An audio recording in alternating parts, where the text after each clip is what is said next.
Hi guys, welcome back to the channel. Today we're going to talk about what the heck happened to my overlanding Nissan Xterra project. My name is Jeremy, this is Region Automotive, and let's get to work.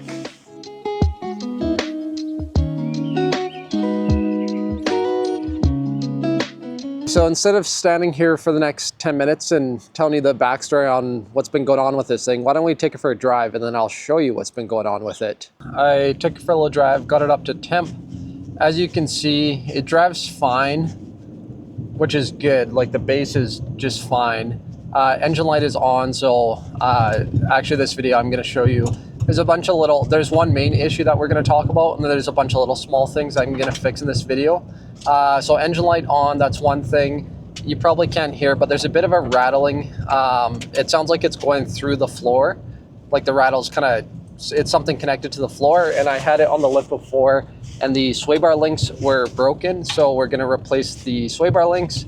Engine light, another thing you won't be able to hear, but I'll show you later, is the belt drive is squeaking quite a bit, so I have the part to fix that. But the main issue that we're dealing with is once the oil gets up to temp and I drive, you can see my oil pressure is fine there when I drive, but when I stop, it kind of fluctuates around there. It drops down much lower than I would like it to drop down. So I have two theories on what that can be, and we're going to diagnose it at the shop, and I will tell you the backstory once we get back there. So anyway, that's the main issue that's been stopping this project from being completed, is that oil drop issue. So like I said, today we're going to diagnose it, fix all the other little small things, just kind of get it up to snuff, and then I will tell you the backstory about that, what I think that oil pressure drop is. Okay, so first issue, I thought I had a code for catalyst efficiency. So the engine light is on, as we saw in our drive. So I remember this code, the P1800 VIS solenoid circuit. This is throttle position sensor circuit. It's very possible, because the battery was so low on this thing, that's caused by low voltage. All these, to be honest. So I'm going to just clear these codes, take it for a drive later, see what comes back. So we'll clear these for now. I truly thought it was the catalyst efficiency. Let's even just start it, see if anything comes back here.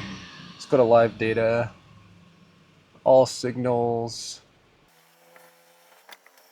Let's go throttle.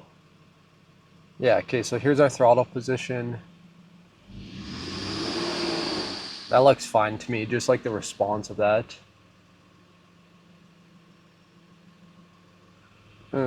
Can I merge?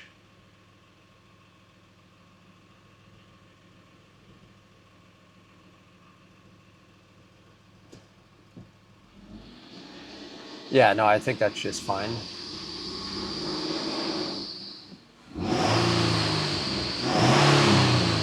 Seeing how closely related our two throttle positions are, I think that's just fine.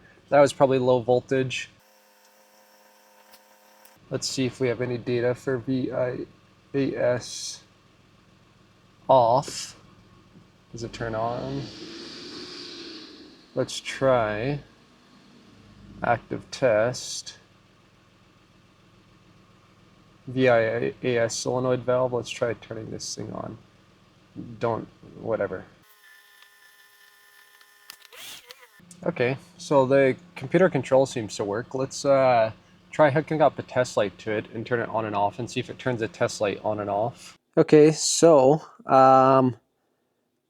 this already is interesting. So I just turned my VIAS, I believe it's variable intake air system, solenoid valve.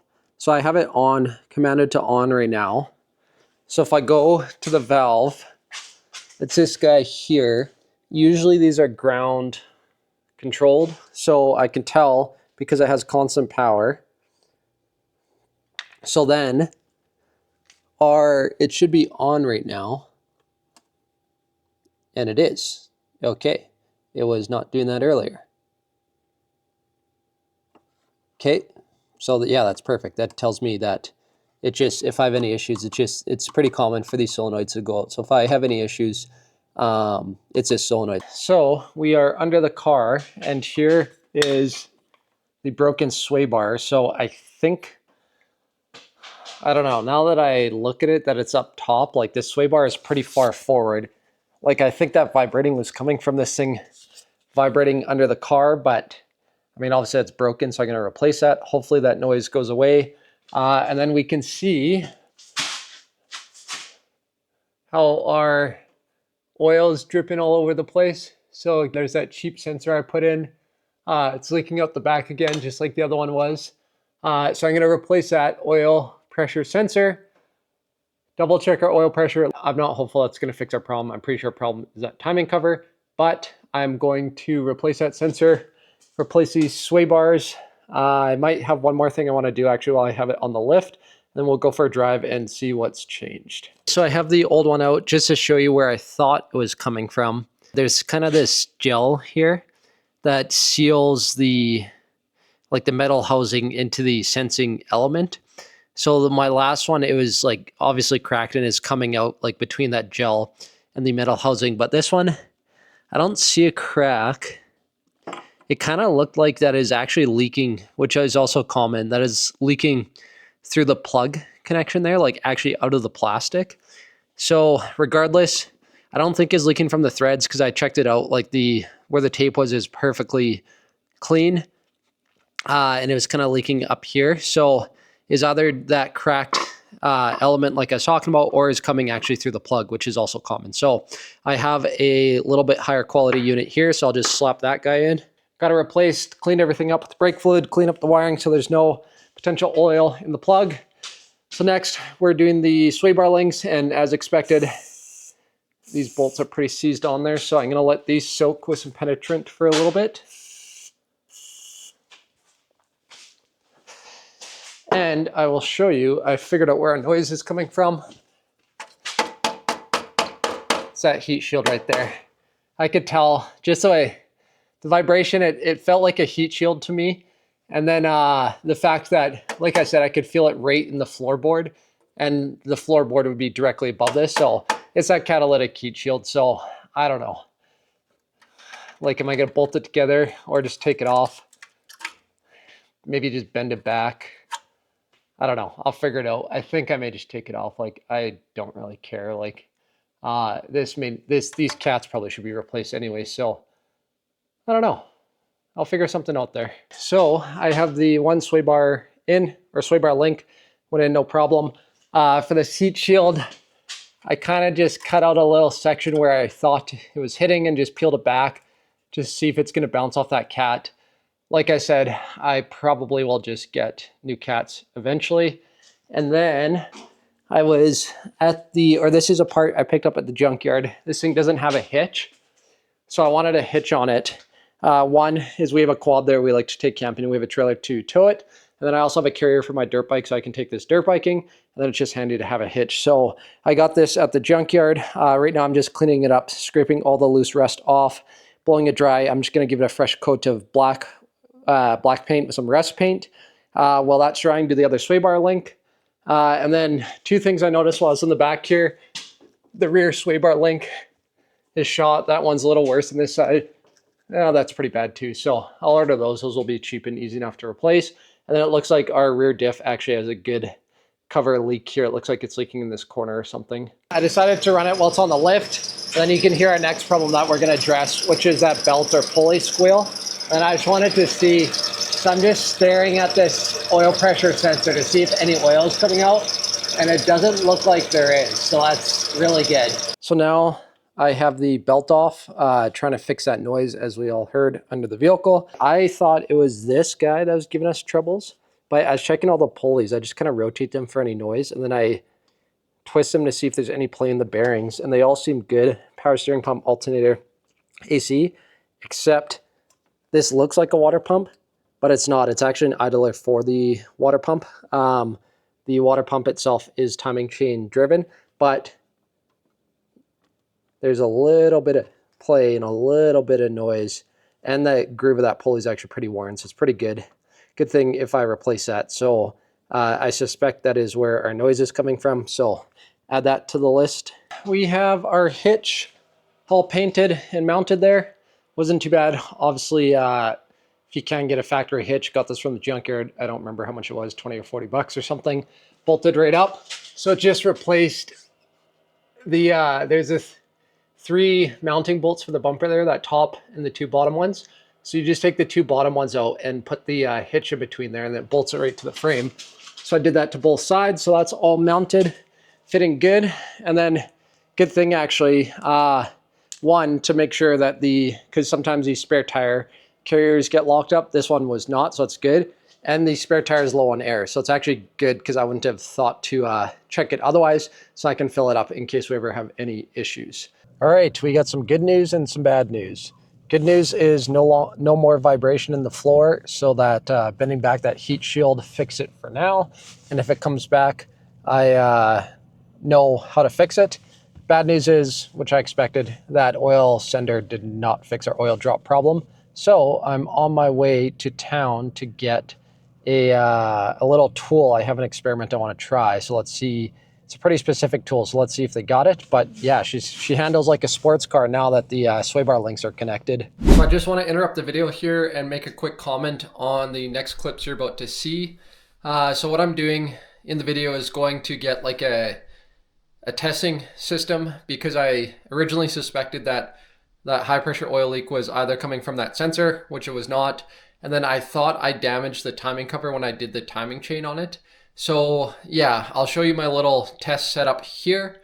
And we find through all the testing I've done that I actually didn't have a high pressure leak to begin with, or a high pressure issue. So definitely stick around to the end of the video to find out why. So I ran to town to get this fitting. I'm going to explain to you guys a little bit my experiment here before I set things up. So I took the old oil pressure sensor and I wanted this specific thread. It's a 1/4 inch MPT, so then I can thread it into the oil pump there where like that sensor was. And then the other thread, the female thread, I wanted to fit an air chuck. So my plan is I'm going to take this guy, take the oil pressure sensor back out. Luckily this isn't leaking, so we got a good sensor, so that's good. So I'm going to take this out, thread in that fitting there, snap the hose on, whatever. I'm going to bleed it down. I searched up online the operating oil pressure of the 4 liter at idle is like 13 psi, and it goes up to 43, I think. So I'm going to bleed this down, turn the compressor off, bleed this down to 30 psi, hook up my hose, and then I can turn my valve on. So I'm going to get 30 psi in the oil system on this thing. And then I was able to take the tensioner cover off, and I can see my mess of silicone there. So I'm hoping to see air or bubbles or something coming out of that silicone. And then I know for sure it is what I'm thinking, which is the rear timing cover. So I have my hose connected to the fitting there. Actually all fit connected pretty well. So next I'm going to lower down the vehicle and show you where I think it's coming from, and then we'll turn on our air supply. I took the timing tensioner cover off there, little inspection cover. And if you see all that gob of silicone, I'm pretty sure, like I said, that's where our leak is coming from. That rear cover damaged that mating surface, unfortunately. So I took the shortcut at the time and put a bunch of silicone on there. So I'm pretty sure it's leaking out of there. So let's turn on our air and see if we see any bubbles or anything coming out of there. It's coming out of our tensioner for sure.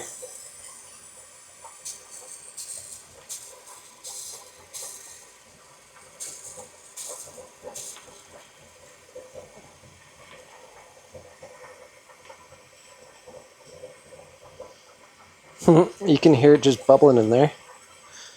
Surprisingly,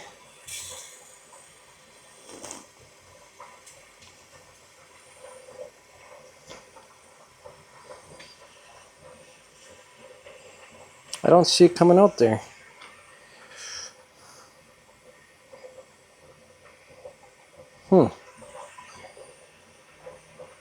When in doubt, go back to the basics. So I have a manual gauge on there, and it's showing just below 50 psi. I mean, it's probably cooled down quite a bit since I drove. So I'm gonna leave the gauge on there. I'm gonna put my belt drive and everything back on. But that's really good news, because I don't know if you can hear, but there is a bit of a tick to this thing. And I was a little concerned about that before. I thought maybe it's related to the oil pressure, but since I have 50 PSI and it's still doing it, so that tells me when I rebuilt the heads on this thing, it had the cam buckets, which I don't like. Either you have like the hydraulic lifters, which are meh, or the adjustable valves like the Hondas have, and that's ideal because they're manual valves, so they're reliable, and then you can manually adjust them. This has manual valves, but you can't adjust them, and this thing has like 285,000 kilometers on it. So, you know, it's obviously the original camshaft and buckets. So the fact that I'm getting really good oil pressure and it's still making that noise, I'm not too worried. I'm not gonna go through the effort. You can buy like OEM buckets to shim it up, but I'm not too worried. I'll just live with the noise, to be honest with you. Yeah, like that's really good. That's 40 some PSI. So I'm gonna take it for a drive and we'll get it nice and warm again. Unfortunately, we won't be able to see the dash gauge drop because the gauge is unplugged. But we're gonna take it for a 5 or 10 minute drive when we'd see the pressure start to drop, and I'll explain to you another thing that happens with these Nissans. All right, we are at the exact same stop on the highway where I noticed how low it was last time. Moment of truth. First thing I'm gonna check, no oil leaks underneath. Gotta open the hood. Moment of truth, please be high pressure. Where the heck is the release? There it is. Drum roll, please. Oh, that's not bad at all. Oh my gosh, guys. That's perfect. 25. Yeah, that's like 30 PSI. Oh. Our belt's chirping away there now. Oh man. That is great news, guys. All right, guys, you heard it here from Google AI. 30 PSI at warm idle is fantastic. Your engine is in extremely healthy and excellent condition. So yeah, apparently the factory hot idle is 14 PSI. At 13 PSI, double the pressure, no gallery or galley gasket issues. I'm gonna take it back to the shop. I'm gonna drive it around, like get it nice and hot like I normally would. Check the mechanical pressure, and if it's still 30 PSI, like I am super happy, super happy. Like ever since I put this thing together, I thought I had an issue with that oil drop. All right, guys, I've been ripping for a good 30 minutes or so on the highway. Fans are going, and we are still at 25 PSI. So that is just fine. I cannot begin. I'm sure you guys can see my excitement, but I cannot begin to tell you how relieved I am. Like, I truly thought, again, I had the timing chain off that thing for three times. I had this oil drop issue, and I really thought that I was gonna have to do it for a fourth time. It made me so mad. I parked this thing for like 6 months, so we could have drove it the whole winter, but that's fine. Anyway, that is amazing news. I'm gonna end the episode here. It's been pretty long and I've spent the whole day on this thing, so that's good for one episode. Xterra Overland project is back on track. I'm now extra motivated because I don't have to do the timing chain again. So now that I kind of have that sorted, I'm gonna get those parts that I talked about. So we're pretty much gonna have it like totally mechanically sorted, which will be awesome. And then I want to do some cosmetic things. So I want to get some wheel paint and paint the rims like a dark kind of gunmetal shadow gray. I think it'll look pretty good. I want to touch up, there's just the tiniest, absolute tiniest bit of surface rust starting on the rear fender. So I'm going to sand that down, show you how I touch that up. And then winch is a big one. So I'm going to take the front bumper off, and I think I have a plan for a universal winch mount to make that work. So I'm going to take the front bumper off, kind of measure around, plan for that. And then last, I need to make a platform in the back. So yeah, me and my wife can sit in the back of this thing and take it camping. So yeah, hopefully you guys enjoyed that episode. If you don't mind, if you like the video, like this time, actually like and subscribe. I'm trying to get to 2,000 subscribers by the end of summer, so August 2026. So if you could help me out that way, that'd be great. And yeah, thanks for watching. Have a good day.